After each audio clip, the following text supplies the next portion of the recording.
Hey, Jason Spengler, the SanteeSwapper. I'm here at the Summit Trade-O-Ree with Chuck Fetora, a Scoutmaster in Fort Mill, South Carolina, who actually I've been in communication with for a little while. Met you at the Okinichi Trade-O-Ree for the first time, and you've got some interesting things going on.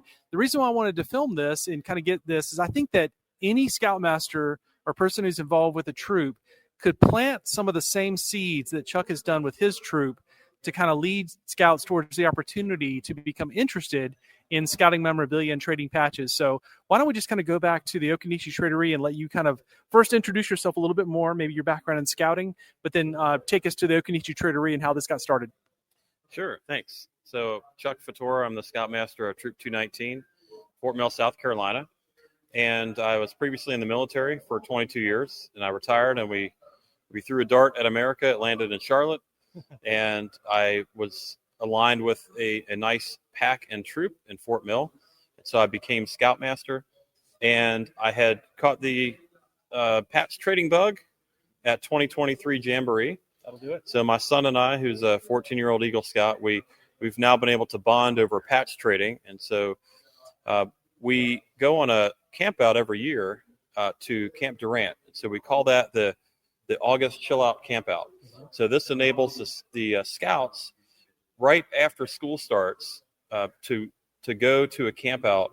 We don't have really any sort of items lined up for them to do, advancement, etc. It's all just either swimming, canoeing, and everything on their own time. So we don't have anything programmed for them for this. And they really like that, and they've got a lot of feedback on it.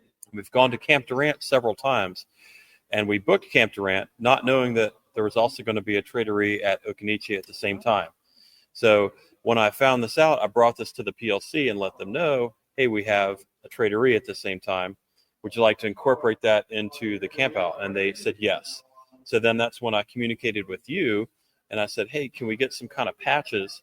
And you were able to help get us some patches. So I was able to get every scout at least 2 patches. And I also incorporated that into a collections merit badge deal where I gave them a treasure hunt. So if they were able to trade those patches for something else, but they also had to write down 10 questions, like what is a death flap, and all these other things that were, what is a CSP, what is a JSP, what is an OA flap, what does NOAC stand for? All those things were really good questions. Then after that, we had our next PLC, and they asked, can we have a troop Trade-O-Ree? And I said, why not? So I invited some of my friends. I've also invited Jason to attend, and I think we now have gotten a little bit of traction with having them get involved in patch trading. So I'm really proud that they brought that up on their own, and I didn't have to bring that up because it's scout-led, and we like to have more buy-in when they bring up that to me and to the PLC. Yeah. So very good opportunity. So I'm going to go back and pull back some things from your story. Yeah. So the first, let me start off with, is the 2023 Jamboree, because I think all of us can connect with how did we catch the patch bug. And, you know, I went to the 89 Jamboree, which I don't know how old you are when I can ask on your camera, but for me, that was 16 years old. And that was when I just spent the whole Jamboree trading patches, much to the chagrin of the other members of my patrol who were like waiting for me to come home and cook dinner and do all the things. But irregardless, tell me more about that experience with your son. Like, if you remember, you know, the few patch trades he made where you saw the spark, or what did your contingent have a patch that was awesome and other people wanted it? Like, what was the spark there? Yeah, thank you. I believe that when we first arrived, one of our neighbors had a really nice patch set, and so we were able to get the Donaldson set, and so he really likes World War II airplanes. Mm-hmm. So we got that like the very first night, and we really didn't print out the manual. We didn't have a to-do list of all the things we wanted to get, and so we sort of uncovered that organically and naturally. One of the sets he really wanted was Cheerwine set from a previous Jamboree. Well, our contingent scoutmaster got it for him and just gave it over to him. So it was great for him to be able to see that. And I will say the thing that really clinched for him patch trading, we went down to an OA event that they had there, and that sort of devolved, and I will say evolved, into patch trading. And so one of the patch traders had 2017 Denver Area Council Holy Grail Monty Python set out. And then my son asked, like, hey, what would you like for that? We had the Palmetto Council set, which was, you know, pretty sought after, but the Denver Area Council Monty Python set is pretty huge, right? And the gentleman, he was an adult. He said it's not for trade. And so he went and told me about it. And I was like, well, first of all, don't bring anything and set it out at a trading event that you're not going to trade for. But I had not seen that before. So we took note of that, and that became like his holy grail, if you will. Yeah. And gotta find it. Just 2 days ago, he sealed a deal with a gentleman in Utah for the entire Denver Area Council set. Not only that, but the polo shirt with embroidered Denver Area Council thing on there. The whole deal. And he's got his Eagle Court of Honor in 2 weeks. And so now he's hopefully, knock on wood, going to be able to receive this set and display it at his Eagle Court of Honor. And that's all he's wanted was this Denver Area Council set, which he saw at the Jamboree. Right. So maybe not getting the patch set that you wanted at the Jamboree, but getting that on your to-do list of this is what I need and how do I get there? Yeah. To just stay diligent in communicating with these traders, or maybe getting your trading stock up to a level of something that you can not offend somebody when you want to trade with them for. So that's been a very invaluable experience. Well, as people are thinking about the 2026 Jamboree, I think a couple of things you said I wanted to point out. And that, number one, is you went into it not really having a plan, didn't really know, didn't have a printout or a PDF of all the things that were there. It was just very organic. And I think that's the way that every NOAC, every Jamboree, so many kids get interested in this hobby, is that it's so organically fun to go up to someone from another part of the country you've never met and just interact with them and try to trade them something you have. And that's the fun part of patch trading to me. And so hopefully people at the Jamboree will get into that. The other thing I wanted to point out is people are kind of formulating these plans. You'll notice that everything Chuck mentioned about patch trading at the Jamboree, he didn't say you did say Denver, but he mostly had a name for the set. And I think that's what people need to kind of think about when you're creating your Jamboree set, because at this point, everyone's going to make a set. Let's not have that debate. It needs to have kind of a theme where people can kind of use a simple phrase or a few words to describe it. The Monty Python set. What was the first one you said? The Homesteader, the Hendersons or something. Oh, the one from the Donaldson. Donaldson. Yeah.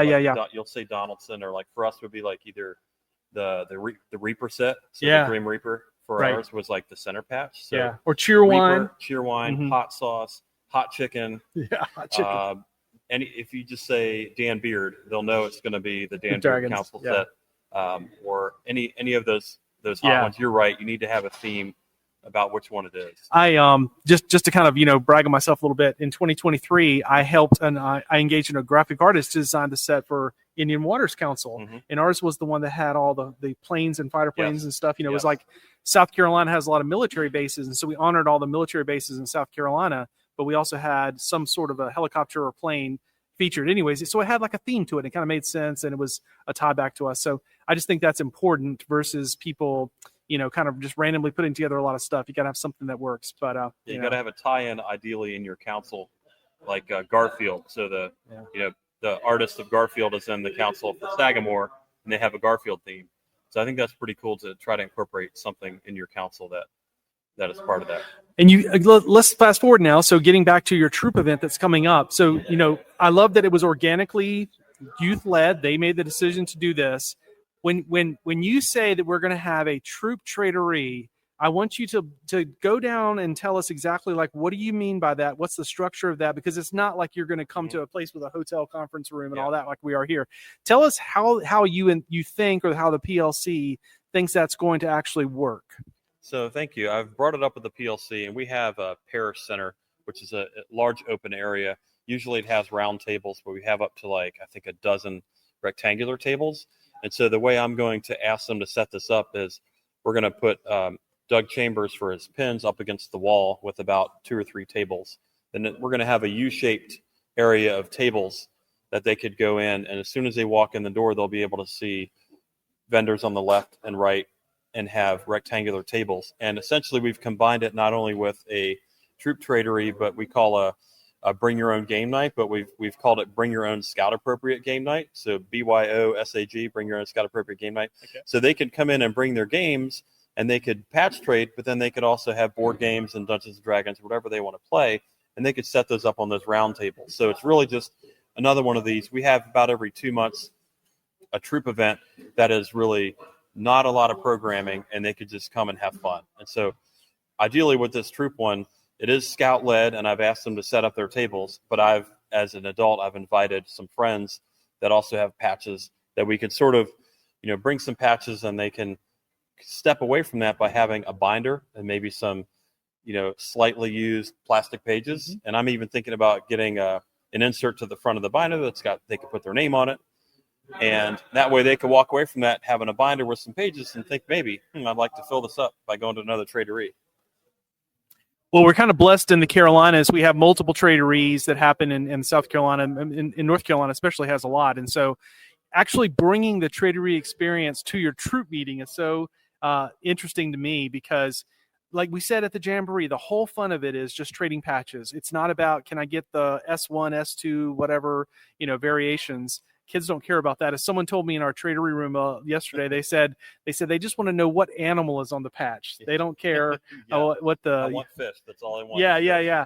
Like I was talking to Brian Kent's daughter, and she'd gotten a Winnie the Pooh patch, and she was so excited. So in the beginning, and we're all guilty of this. We just like what we like, and it doesn't matter about was it from this council, that council, my state, whatever. It's just, is it a cool patch? And that's kind of the entry level for kids getting interested in this hobby. And then, if they stick around long enough or come back to it later in life, they can start worrying about all the checklists and the, the needs lists, and then the needs list and all. Yeah. We don't use cost for this one.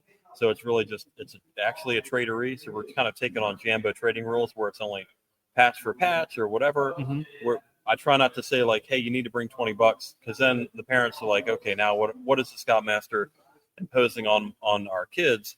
Right. So I want to be sure it doesn't cost anything is the other thing. But we also want to have some kind of trader patches available for them that if they don't have any, then, they could get one or two from a bag.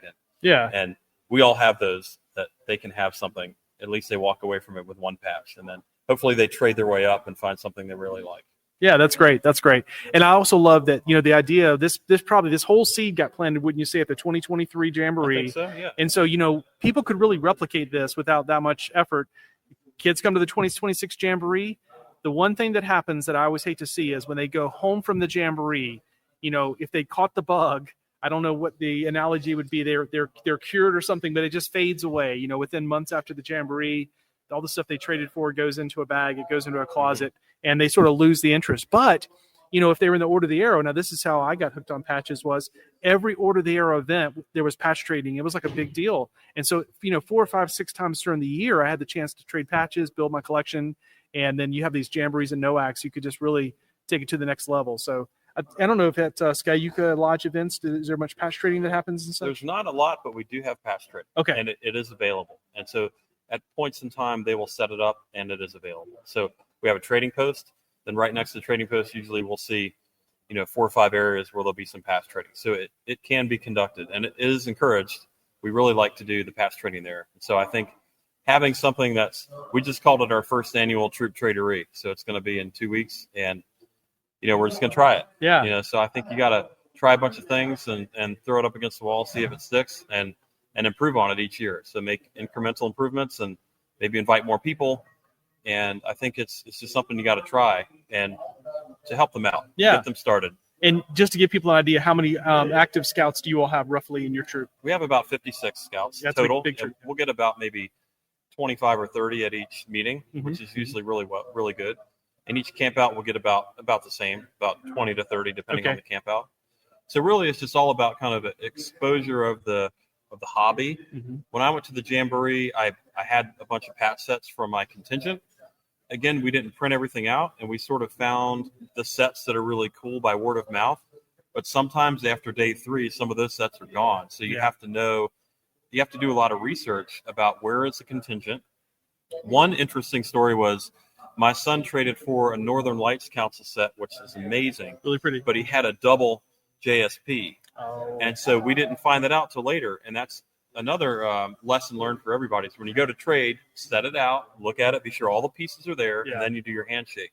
We just sort of grabbed it from the bag and just kept it along our business. And then when he was looking at the patches at the sub camp, we noticed it was a double. So then we had to do our research. Where is this sub camp located? And so after walking for like an hour, we found it. Nobody was there. And we're like, okay, let's just wait, because usually within 20 or 30 minutes, somebody's going to come back. Then about 4 scouts came back, and we said, "Hey guys, how are you doing? Nice to meet you."